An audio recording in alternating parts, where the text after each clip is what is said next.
దేవుని యొక్క వాక్యము చూసుకుందాము. కొరింథీయులకు రాసిన 2వ అధ్యాయము, 2వ కొరింథీ 10వ అధ్యాయము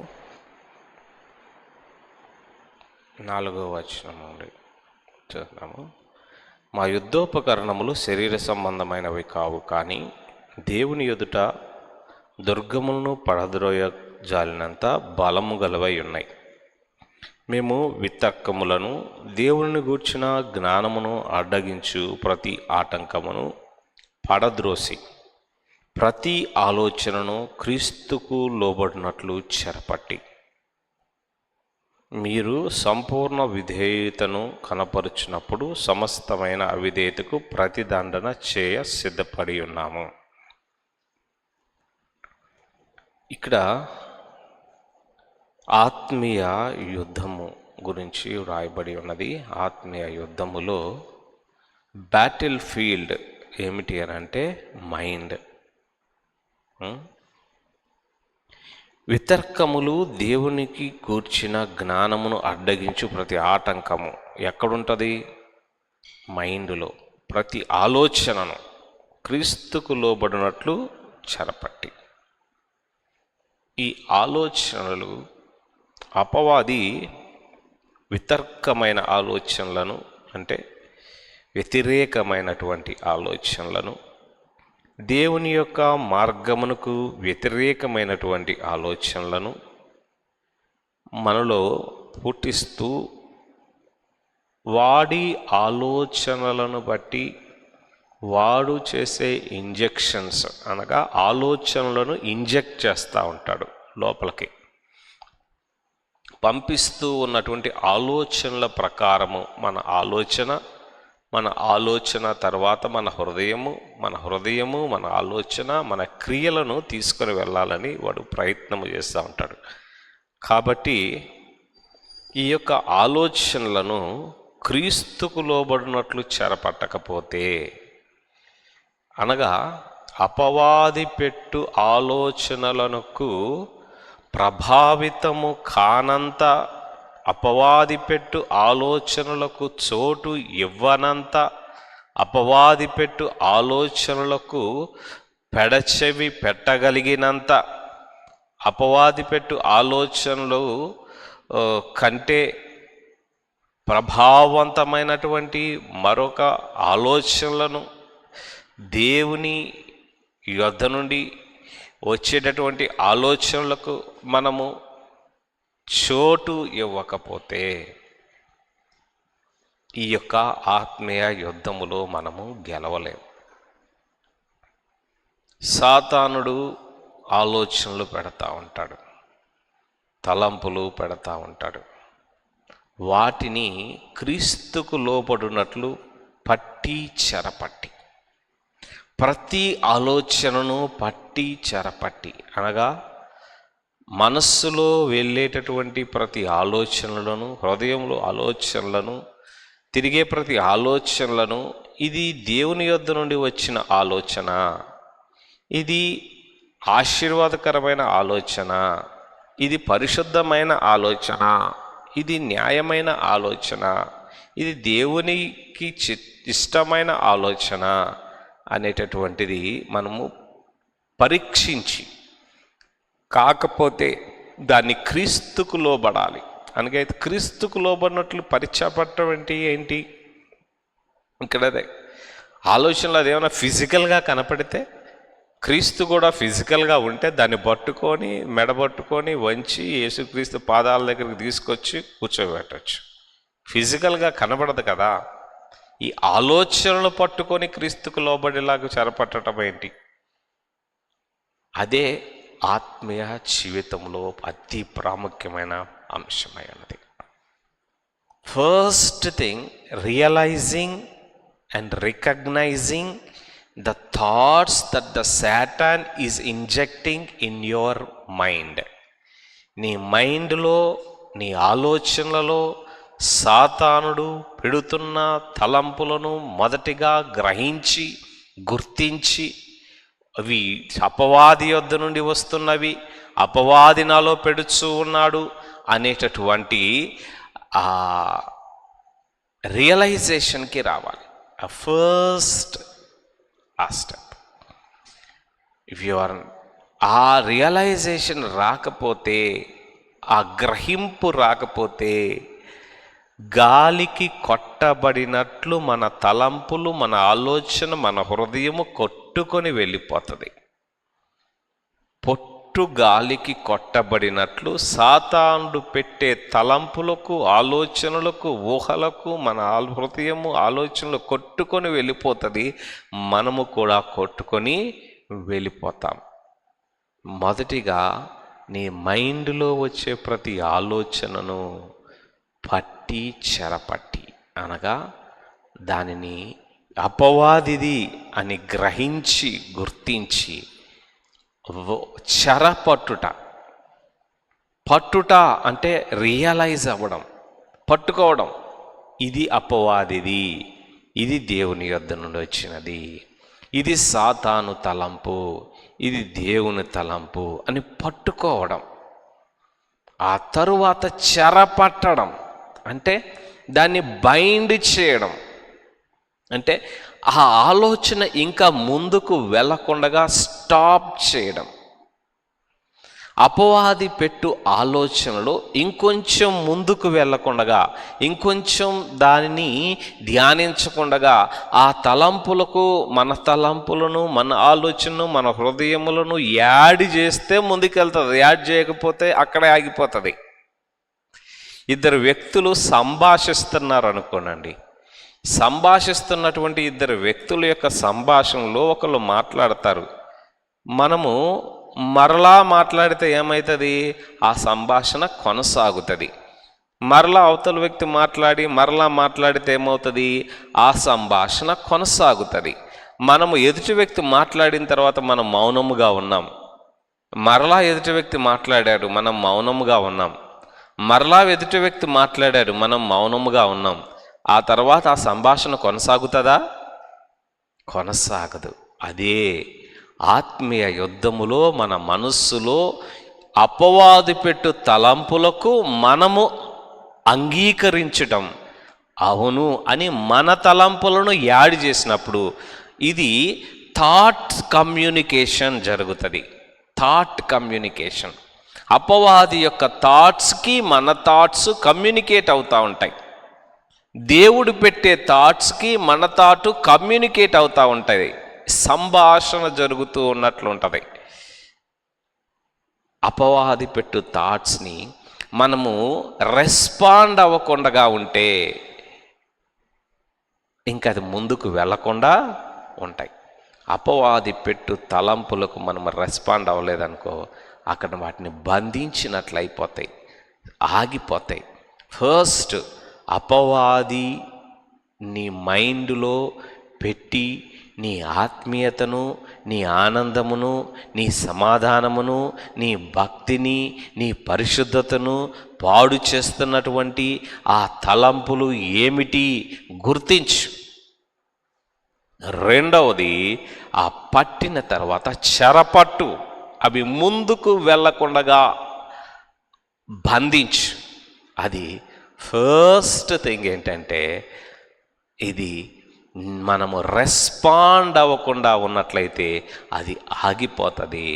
ఆ తరువాత వాటిని రిజెక్ట్ చేసినట్లయితే అవి స్టాప్ అయిపోతాయి. ఫస్ట్ రెస్పాండ్ అవ్వకూడదు, కమ్యూనికేట్ చేయకూడదు. థాట్లో అపవాది పెట్టిన తలంపునకు మన తలంపు కమ్యూనికేట్ అంటే సంభాషణలాగా ఇంకొంచెం అందించకూడదు, ఆపేయాలి. ఇది దేవుని చిత్తము కాదు, ఇది నాకు వద్దు, దీనిని నేను అంగీకరించను, దీనిని నేను అనుమతించను, దీనిని నేను కొనసాగించను, దీని యందు నేను ఆనందించను, ఇందులో నేను కొనసాగను అని రిజెక్ట్ చేయాలి. కొనసాగించకూడదు, రిజెక్ట్ చేయాలి. అప్పుడేమవుతుంది? చెరపట్టుట అనేటటువంటిది జరుగుతుంది. అపవాది పెట్టు తలంపులను మొదటిగా పట్టాలి. కనిపెట్టాలి. ఏది అపవాదిది, ఏది నీ భక్తిని, నీ ఆత్మను, నీ యొక్క పరిశుద్ధతను, నీ ఆనందమును, నీ సమాధానమును, నీ సంతోషమును పాడు చేయుచున్నది, నీ యొక్క ప్రొడక్టివిటీని పాడు చేయుచున్న తలంపులు ఏమిటి అని పట్టుకోవాలి. రెండవది, వాటిని చెరపట్టాలి, అనగా స్టాప్ చేయాలి, బంధించాలి. మనము కమ్యూనికేట్ చేయకుండా, రెస్పాండ్ అవ్వకుండా ఉంటే ఆగుతుంది. వాటికి మనము రిజెక్ట్ చేసినట్లయితే, ఇది నేను అంగీకరించను, ఇది నాకు వద్దు అని చేసినప్పుడు వాటిని బంధించినట్లు అవుతుంది. మూడవది, క్రీస్తుకు లోబడునట్లు తీసుకురావాలి, క్రీస్తుకు లోపరచాలి. అనగా ఇప్పుడు ఆపోజిట్లో వేరే తలంపు కలుగుతుంటుంది. వేరే తలంపు అదే సమయములో దేవుని యొద్ద నుండి, పరిశుద్ధాత్మ యొద్ద నుండి, దేవుని వాక్యములో నుండి మరొక తలంపు అందించబడుతూ ఉంటుంది. దానితో కమ్యూనికేట్ చేయాలి. ఒక బలహీనమైనటువంటి విశ్వాసి, పడిపోతున్నటువంటి విశ్వాసి చేసే పని ఏంటంటే, దేవుడి యొద్ద నుండి వచ్చే తలంపులతో కమ్యూనికేట్ చేయకుండా దాన్ని ఆపివేస్తాడు. సాతాను యొద్ద నుండి వచ్చేటటువంటి తలంపులతో కమ్యూనికేట్ చేస్తూ, సంభాషిస్తూ, కొనసాగిస్తూ, ధ్యానిస్తూ ముందుకు తీసుకుని వెళ్తాడు. చివరికి పతనమవుతాడు, పడిపోతాడు. కానీ విశ్వాసి యుద్ధము సాతాను యొక్క తలంపులను పట్టుకొని, చెరపట్టుకొని, కమ్యూనికేట్ చేయకుండా వ్యతిరేకించి, ఆ సమయంలో దేవుని యొక్క తలంపు కలుగుచు ఉండగా దానితో సంభాషించి, తలంపును కొనసాగించి, ఆ తలంపును ఇంకా కొంచెం ముందుకు తీసుకుని వెళ్ళి, ఆ ఆలోచనలు రియాలిటీలోనికి తీసుకుని రావడానికి కమిట్ చేసుకున్నట్లయితే, చేసుకొనొచ్చు. దేవుని సహాయముతో declaration, I will do obey this thought and I will reject this thought.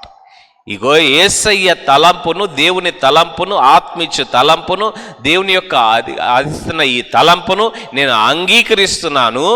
ఈ యొక్క తలంపును, ఈ యొక్క ఆలోచనను నేను వ్యతిరేకిస్తున్నాను అన్నప్పుడు ఆ తలంపు క్రీస్తుకు లోబడినట్లుగా మారుతుంది. 3 విషయాలు మాట్లాడినాం ఆత్మీయ యుద్ధంలో. మన తలంపులలో దేవునికి వ్యతిరేకమైనవి, దేవునికి అపవిత్రమైనవి, వితర్కమైనవి, దేవుని జ్ఞానమునకు, వాక్యమునకు, చిత్తమునకు వ్యతిరేకమైనవి మన తలంపులో వస్తూ ఉండగా, ఆత్మీయ యుద్ధములో మొట్టమొదటిగా సాతాను తలంపు ఏది, దేవుని తలంపు ఏది, మన తలంపు ఏది అనేటటువంటిది కనిపెట్టాలి, పట్టాలి. ఏ తలంపు నిన్ను నాశనం చేస్తుంది, ఏ తలంపు నిన్ను ప్రక్కతో తప్పిస్తుంది, ఏ తలంపు నిన్ను పడగొడుతుంది, ఏ తలంపు నీ సమాధానం పాడు చేస్తుంది, ఏ తలంపు నీ పరిశుద్ధత పాడు చేస్తుంది, ఏ తలంపు దేవునికి వ్యతిరేకంగా తీసుకుని వెళ్తుంది, ఆ తలంపును కనిపెట్టాలి, పట్టాలి. ఆ తర్వాత తలంపును చెరపట్టాలి, అని బైండ్ చేయాలి. దాన్ని కొనసాగించకూడదు, దాంతో కమ్యూనికేట్ చేయకూడదు, దాన్ని రిజెక్ట్ చేయాలి, దాన్ని అపోజ్ చేయాలి. అప్పుడు చెరపెట్టబడుతుంది. అక్కడి నుంచి అది ముందుకు కొనసాగదు. కానీ ఈ ఆత్మీయ యుద్ధంలో అపవాది పెట్టు తలంపులతో రెస్పాండ్ అవుతూ, కమ్యూనికేట్ అవుతూ, ప్రభువా సహాయం చేయి అంటే ఎక్కడ సహాయం చేస్తాడు? సహాయం చేయలేడు. ఎందుకంటే నువ్వు అపవాది పెట్టి తలంపులను ధ్యానిస్తున్నావు, అపవాది పెట్టి తలంపులకు చోటిస్తున్నావు, అపవాది పెట్టి తలంపులను ముందుకు తీసుకుని వెళ్తున్నావు, అపవాది పెట్టి తలంపులను హృదయంలోకి తీసుకుని వెళ్తున్నావు, అపవాది పెట్టి తలంపులను క్రియల్లోకి తీసుకుని వెళ్తున్నావు. దేవుని సహాయం చేయమని అడుగుతున్నావు. యుద్ధం ఎలా గెలుస్తావు? గెలవు. అపవాది పెట్టు తలంపులను పట్టి తర్వాత చెరపట్టాలి. దాంతో కమ్యూనికేట్ చేయకూడదు, కొనసాగింపనివ్వకూడదు, దానికి నీ తలంపు అందించకూడదు, దాన్ని రిజెక్ట్ చేయాలి, దాన్ని ఆపాలి. అక్కడతో వెంటనే దేవుని ఆత్మ తలంపిస్తుంది, దేవుని ఆత్మ ఆలోచనిస్తుంది. దానితో దేవునితో కమ్యూనికేట్ చేయాలి, దేవునితో మన తలంపులలో మన హృదయంలో మనము సంభాషించాలి. దాన్ని అంగీకరించాలి. అప్పుడు ఒక డిక్లరేషన్, నేను దేవుని తలంపులకు లోబడతాను, అపవాది తలంపు నేను అంగీకరించను. దేవుని తలంపునికి నేను విధేయతూపుతాను. ఇదిగో ఈ తలంపును దేవుని చిత్తమునకు సమర్పించేసుకుంటున్నాను అన్నప్పుడు అది పట్టి చెరపట్టి క్రీస్తుకు లోపరచబడుతుంది. అప్పుడు దుర్గములు పడిపోతాయి. అనేక దినములుగా ఏ విషయంలో అయితే పడిపోతూ ఉన్నామో, అనేక దినములుగా సంవత్సరములుగా ఏ విషయంలో అయితే బలహీనులుగా ఉన్నామో, అనేక దినములుగా ఏ విషయంలో అయితే అపవాదు మరలా మరలా మరలా నీ జీవితంలో జయిస్తూ వస్తూ ఉన్నాడు, ఆ దుర్గముల వలె, కోట్ల వలె, మహాదుర్గం వలె నీ జీవితంలో పట్టివేయబడినటువంటి, కట్టబడినటువంటి ఆ అపవాది దుర్గములు కూల్చివేయబడతాయి. ఎరికో గోడలు కూల్చివేయబడినట్లు కూల్చివేయబడతాయి. కాబట్టి అవర్ మైండ్, మన ఆలోచనలే, మన మనస్సే ఈ ఆత్మీయ యుద్ధము జరిగే స్థలము. ఈ యుద్ధములో ఎటువైపు మనం మొగ్గుతున్నాం? దేవుని ఆత్మ పొద్దాక మాట్లాడదు, ఒకసారి 2 సార్లు మాట్లాడును, ఆ తర్వాత అది కామైపోతుంది. సాతానుడు పొద్దాక మాట్లాడుతూనే ఉంటాడు, పొద్దాక అందిస్తూనే ఉంటాడు, పొద్దాక తలంపులు గుజ్జుతూనే ఉంటాడు, వాడు ఆగడు. నువ్వు రిజెక్ట్ చేసి క్రీస్తుకు లోపరిస్తే తప్పించి వాడి యొద్ద నుండి ఆ తలంపులు వస్తూనే ఉంటాయి. కానీ నీవు లోబడినప్పుడు మాత్రమే, లోబడుటకు అంగీకరించినప్పుడు మాత్రమే దేవుని తలంపులు నీకు అందించబడతాయి. కాబట్టి మనము దేవునికి అప్పగించుకుందాం, దేవుని చిత్తమునకు అప్పగించుకుందాం. ఆత్మీయ యుద్ధము. ఏ విషయంలో అపవాది నిన్ను బలహీనపరుస్తున్నాడు, నిన్ను కృంగదీస్తున్నాడు, నిన్ను వేదనలోనికి తీసుకుని వెళ్తున్నాడు, ఏ విషయంలో పడిపోయేలా చేస్తున్నాడు, ఏ విషయంలో దేవుడు దుఃఖపడేలా చేస్తున్నాడు, ఆ తలంపులను గ్రహించు, గుర్తించు, కొనసాగించుకు, రిజెక్ట్ చేయి. దేవుని తలంపులు అంగీకరించు, దేవుని తలంపులను కొనసాగించు, దేవుని తలంపులతో ఏకీభవించు, దేవుని తలంపులకు లోబడతానని తీర్మానం తీసుకో. అపవాది యొక్క తలంపులను డిక్లేర్ చేయి, నేను దేవునికి లోబడుచున్నాను, నీకు నా జీవితంలో తావులేదు. నేను దేవునికి లోబడుతున్నాను, నీ ఆలోచనకు నా జీవితంలో తావులేదు అని దాన్ని క్రీస్తుకు లోపరచు. జయోత్సాహముతో ఆయన మనల్ని ముందుకు తీసుకుని వెళ్తాడు. ఆశ ఉన్నదా? ఆత్మ సహాయం చేస్తుంది. ఆశ లేదా? దేవుని యొక్క ఆత్మ 1-2 సార్లు మాట్లాడి ఆగిపోతుంది. కాబట్టి నీ యొక్క అనుభవం ఏమిటి? జయించువానిగా మనం ఉండాలని దేవుడు కోరుతున్నాడు. జయించువానికి మరెక్కువ సహాయం చేయడానికి ఆయన ఇష్టపడుతున్నాడు. ప్రార్థన చేసుకుందాం. ప్రార్థన చేయండి. మన ఆత్మీయ జీవితం క్రియలలో కాదు, మన ఆలోచనలలోనే అది సరిచేయబడాలి, అది చక్కదిద్దబడాలి, అది యొక్క సరైన మార్గములో పెట్టబడాలి. మన ఆలోచనల్లోనే దేవుని ఎదుట కనబడుతుంది. క్రియలలోకి వచ్చిన కార్యాలు కాదు, క్రియలలోకి వచ్చిన పనులు కాదు, నీ ఆలోచనలోవే దేవుని సింహాసనం ఎదుట పరీక్షలోనికి వస్తాయి. ప్రార్థన చేసుకుందాం.